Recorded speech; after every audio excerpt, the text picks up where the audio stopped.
Well, sort of knowing that the other actors have secrets is generally quite frustrating for me, because it seems as though I have the least secrets. Alex Kingston has loads, Karen has loads. It's generally the boys that know nothing, me and Arthur, who are in the dark. But I think Stephen sort of did it because there was something quite interesting about the dynamic of River Song knowing more than the Doctor, which frustrates the Doctor, of course, because the Doctor is used to knowing all. And that's how it should be in his eyes. He should know everything. He's the cleverest person in the whole universe, not River Song.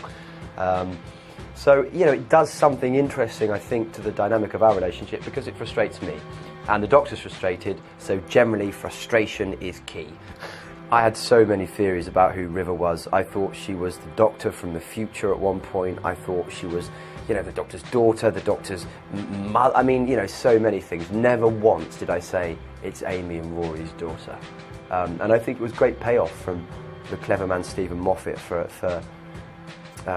delivering something story-wise that was, you know, that was big and huge enough a reveal for everyone. Because if it was like, you know, it could have been really naff, it could have been nothing, it could have been, and then it was all a dream. I mean, you know, for want of a better description. Part 2 of this particular season is going to be pretty epic. You know, we start with Let's Kill Hitler, which is a wonderful episode. Alex Kingston on the finest form.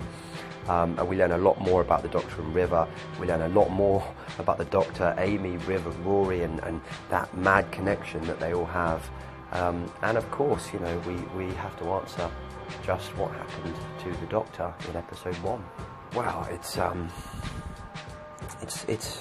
a privilege, really. It's odd. It's kind of something that you don't consider too much, because obviously I'm working a lot. But yeah, it's kind of wonderful, you know.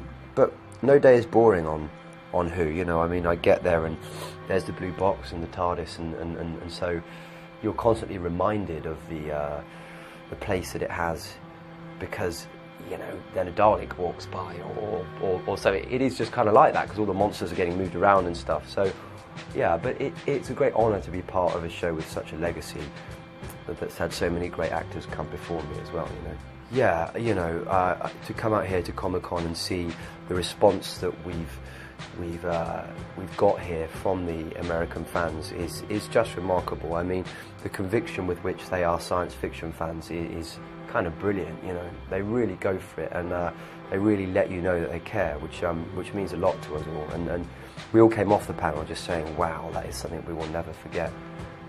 Truly, and you know, I think the coverage that we've got as a show out here has been really positive, and it feels as in the past year we're really making leaps at getting to a wider audience in America, which I think is a good thing, because I think there's such a culture, an avid culture for science fiction here, and Who is great for a sci-fi fan, because it's got layers on layers on layers of madness. No, I don't think you can take anything from previous, well, at least for me, no, because I think if you look at previous Doctors too much, you know, you're borrowing an aesthetic, you're borrowing, there's something borrowed about an artistic thing which isn't great, I think. And I think it's kind of, I liken it to, I've obviously never played Hamlet, but I liken it to playing Hamlet in that every actor has to give his definitive version of Hamlet, and I think it's the same with the Doctor. It has to be your version, has to be your own creative choices, and they have to be unique and true to only you, I think. Yeah, I mean, of course, you know, the one's perspective regeneration. It's wonderful that I can say that. I love saying that I can actually regenerate. You know, it's one of those things, and it's something you don't want to happen, because it's wonderful to play the Doctor. But by the same token, this whole show is about transition, and you know, there will be another actor, Doctor Number 12, who comes after me and does his stuff. And he will be brilliant, because they'll get a brilliant actor to do it, you know, and it's just wonderful to be part of something when I look back at the actors that played it and go, wow, you know, I'm amongst some of the great, what I think, you know, the great performances on British TV, and not just British TV anymore, American TV, Canadian TV. I mean, it's going everywhere, so it's getting bigger and bigger.